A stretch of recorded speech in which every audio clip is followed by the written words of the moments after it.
राधे दोस्तों, आज हम बात करेंगे कान्हा जी की सेवा से कुछ जुड़ी हुई बातें। जो कि कान्हा जी के भक्त हैं वो बहुत ज़्यादा डरते हैं कि अगर हमें ऐसा हो जाए या हमारे पास समय ना हो या ये ना हो या वो ना हो तो हम क्या करें। तो हम बात सबसे पहले करेंगे कि कुछ लेडीज़ बहुत ज़्यादा भ्रमित होती हैं कान्हा जी की सेवा में कि नहा कर ही कान्हा जी की सेवा करनी चाहिए, अगर हम बहुत ज़्यादा बीमार हैं तब भी। ऐसा नहीं है और घर पर कोई नहीं है। तो मेरा मानना ये है कि आपके घर पर मान लीजिए कोई भी नहीं है और आप अकेले हो और आप हो गए हो बीमार और आपका मन नहाने का नहीं है या आपकी जो बॉडी है वो साथ नहीं दे रही है नहाने का और आप बहुत ज़्यादा परेशान हो कि मैं कैसे करूं, कान्हा जी की सेवा कैसे करूं। तो बिल्कुल भी सोचिए मत, नहाइए या मत नहाइए, लेकिन कान्हा जी की सेवा मत छोड़िए। क्योंकि कान्हा जी आपके शरीर से प्यार नहीं करते हैं। वो ये नहीं देखते कि आप शुद्ध हो तभी मैं तुम्हारी सेवा स्वीकार करूंगा। वो आपके मन को देखते हैं, वो आपके प्रेम को देखते हैं। अगर आप उनको झूठे हाथ भी प्रेम से खाना खिला रही है ना तो वो उसको भी स्वीकार करते हैं। आपको पता ही है कि सबरी ने श्री रामचंद्र जी को अपने झूठे बेर खिलाए थे और कितने प्रेम से खिलाए थे, तो उन्होंने स्वीकार किए ना। तो आप ये भ्रम निकाल दीजिए कि कान्हा जी की सेवा अगर हम बीमार हैं और घर पर कोई नहीं है तो बिना नहाए हम नहीं कर सकते हैं। हाँ, अगर आप बिल्कुल स्वस्थ हो, कोई भी परेशानी नहीं है, तो आपको नहाना चाहिए। उसके बाद ही आपको कान्हा जी की सेवा में लगना चाहिए। मगर आप नहाने की स्थिति में नहीं हो और आपका शरीर साथ नहीं दे रहा है, तब आप बिल्कुल भी चिंता मत कीजिए। कान्हा जी से आज्ञा लीजिए और उनकी सेवा में लग जाइए बिना नहाए भी। वो उसको स्वीकार करेंगे क्योंकि आप उनसे प्रेम करते हो ना, वो प्रेम देखते हैं। अब मैं आपको बताती हूँ कि कुछ महिलाएं सोचती हैं कि बस उनका मन तो ये करता है कि बस हमारे घर में भी लड्डू गोपाल आ जाएं और हम भी उनकी सेवा में लग जाएं। मतलब देखा देख, दूसरों को देखकर वो लड्डू गोपाल को घर लाती हैं।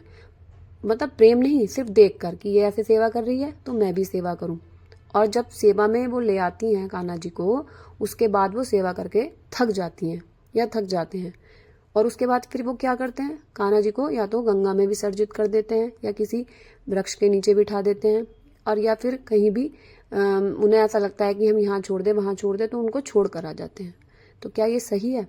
तो मैं आपको एक बात बताती हूँ, अगर आपसे कान्हा जी की सेवा नहीं हो रही है तो कृपया करके उनको आप गंगा जी में विसर्जित मत कीजिए या किसी वृक्ष के नीचे मत रखिए या उनको मिट्टी में मत दबाइए। आप उनको जैसे आप और हमारे देवी देवताओं के स्वरूप हैं उनका पूजन कर रहे हैं नियमित रूप से, उसी तरीके से उनका भी कीजिए। आपसे उनको नहीं नहलाया जा रहा है, मत नहलाइए। आप उनकी सेवा नहीं कर सकते हो, उनका खाना पीना भोग नहीं लगा सकते हो तो मत लगाइए, लेकिन कान्हा जी को आप विसर्जित मत कीजिए। आप उन्हें जो दूसरे हमारे मतलब हमारे जो देवी देवता हैं उनके स्वरूप हैं उन्हीं के साथ उनकी भी पूजा मंदिर में कीजिए। अगर आप घर पर लेकर आ गए हो तो उनको बाहर निकालने का आपका कोई भी हक नहीं बनता है। इसलिए देखा देख कभी भी कान्हा जी को ना लाएं। अपने मन से कई बार पूछें। अगर आपका मन बार बार कह रहा है कि मुझे कान्हा जी को लाना है, मुझे कान्हा जी को लाना है, तो समझ लीजिए वो कान्हा जी की आज्ञा है। अगर आप देखकर एकदम से कान्हा जी को ला रहे हो तो वो कान्हा जी की आज्ञा नहीं है। आप इस चीज को बिल्कुल भी मतलब ये समझ लीजिए कि मन से निकाल दीजिए कि हमसे कान्हा जी की सेवा नहीं हो रही है तो हम उनको विसर्जित कर दें। नहीं, बहुत गलत है। आप उनको ऐसे ही जैसे आप और स्वरूप या चित्रपट को पूज रहे हो वैसे ही उनको पूजिए, फिर चाहे आप उनकी सेवा मत कीजिए, ठीक है। और कुछ महिलाएं होती हैं कि हम कान्हा जी की तभी सेवा करेंगे जब हमको गिफ्ट में मिलेंगे कान्हा जी। किसी और के द्वारा दिए हुए कान्हा जी ही घर में आने चाहिए। खुद से कान्हा जी को नहीं खरीदना चाहिए या खुद से उनकी मतलब खुद जाकर उनको वृंदावन से नहीं लाना चाहिए। ये सब मनगढ़ंत बातें हैं।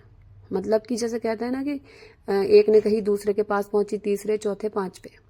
इसी तरीके से ये उड़ी हुई बातें हैं। कान्हा जी के द्वारा बात कही गई नहीं कि मैं तो तभी आऊंगा जब मुझे कोई देगा, मैं ऐसे कैसे आ जाऊं तुम्हारे घर में। क्या कभी कान्हा जी ने किसी से आके ये बात कही होगी? नहीं ना। ऐसा कुछ नहीं होता है। आपका भाव है, अगर आपका मन बार बार उनको लाने का कर रहा है तो आप क्यों किसी के मतलब किसी को देने का वेट कर रहे हो कि कोई मुझे देगा तभी मैं कान्हा जी की सेवा में लगूं। आप समझाइए, कान्हा जी का विग्रह लेकर आइए और उनकी पूजा स्टार्ट कर दीजिए। मेरा ये मानना है। और आप प्रेम से उनकी पूजा कीजिए और बिल्कुल भी डर के नहीं करना। वो भगवान हैं, वो सिर्फ प्रेम देखते हैं। अगर आप उनसे डरोगे तो फिर इसका मतलब तो ये हुआ कि आप तो फिर उनको भगवान नहीं मान रहे हो। डर तो हमें शैतान से लगता है, तो भगवान से तो प्रेम करना चाहिए क्योंकि वो तो प्रेम के ही भूखे होते हैं। तो इसलिए आप कान्हा जी को प्रेम से प्यार मतलब प्रेम से मनाइए। डरिए मत। यानी कि आप सोचते हो कि अगर कान्हा जी को मैंने झूठे हाथ से भोग लगा दिया, या फिर मैंने कान्हा जी को, अरे आज तो कान्हा जी के मैंने ये धोखे से मुझसे ये हो गया, ये ऐसा कुछ नहीं है। आप कान्हा जी की सेवा में बिल्कुल डर निकाल दीजिए, प्यार से उनकी सेवा कीजिए। जो ये नियम हैं ये सब हमारे ही बनाए हुए नियम है। भगवान की पूजा का वैसे कोई नियम नहीं होता है, मैं आपको बताऊं बात, वो सिर्फ प्रेम का नियम होता है। सिर्फ एक प्रेम का नियम कान्हा जी का होता है कि हाँ प्रेम होना चाहिए उनकी पूजा में, मेन है ये। अगर आप प्रेम से पूजा कर रहे हो, देखना आप कैसे स्वीकार करेंगे वो। जब वो सबरी के झूठे बेर स्वीकार कर सकते हैं तो फिर बताओ आप, बताइए आप, वो केवट को उतार सकते हैं। वो जात पात तो देखते भी नहीं है, ऊंच नीच अमीरी गरीबी, वो ऐसा कुछ भी नहीं देखते। वो सिर्फ प्रेम, प्रेम के भूखे होते हैं हमारे श्री कृष्ण भगवान। बहुत ज़्यादा प्रेम करते हैं अपने भक्तों से, और उसी से, सिर्फ अपने भक्त से प्रेम की ही अपेक्षा करते हैं। ठीक है, तो ये भी मन से वहम निकाल दीजिए कि अगर हमें लड्डू गोपाल गिफ्ट से ही मिलेंगे तो ही हम उनकी सेवा करेंगे। अरे अगर आपका मन बार बार कर रहा है तो देर मत कीजिए, आप कान्हा जी को लेकर घर पर आ जाइए। एक बार करके तो देखिए ये कहानी। और बहुत सारे ऐसे भी हैं कि मतलब जैसे सेवा करते हैं और कंफ्यूज में रहते हैं, हर वक्त कंफ्यूजन में रहते हैं। मतलब दूसरे ने कह दिया कि तुम्हें ऐसे करना है, अरे तुमने ये क्या कर दिया, तुमने आज कान्हा जी को ऐसे दूध पिला दिया, तुमने आज कान्हा जी को ऐसे भोग लगा दिया। ऐसे नहीं होता है कान्हा जी की सेवा में, कान्हा जी को तो ऐसे करना चाहिए। मतलब दूसरों की बातें सुननी है, अपनी भक्ति अपने आप से नहीं करनी है, वो भी बहुत गलत है। अगर आप कान्हा जी को लाए हो तो अपने मन की सुनिए, दूसरे क्या कह रहे हैं उसकी मत सुनिए। भक्ति आपने की है, दूसरे के कहने से नहीं की है। दूसरे ने कहा तब आपने भक्ति नहीं की है, आपने खुद से भक्ति की है। आपने कान्हा, तो आप दूसरों को तो अपनी भक्ति में लाने ही मत दीजिए। आप अपने मन की सुनिए, आपका जो मन कर रहा है वो ही कीजिए। भक्ति में कान्हा जी की और आपकी भक्ति में तीसरे का इन्वॉल्वेशन होना ही नहीं चाहिए। और दूसरों की सुनकर आप क्या करोगे, अपने मन की नहीं सुनोगे, दूसरों की सुनोगे तो भक्ति नहीं हो पाएगी। वो भक्ति में हमेशा जो है वो अपने मन की ही सुने। जो आपका मन कह रहा है समझ लीजिए वो कान्हा जी करवा रहे हैं, आप नहीं। तो दूसरा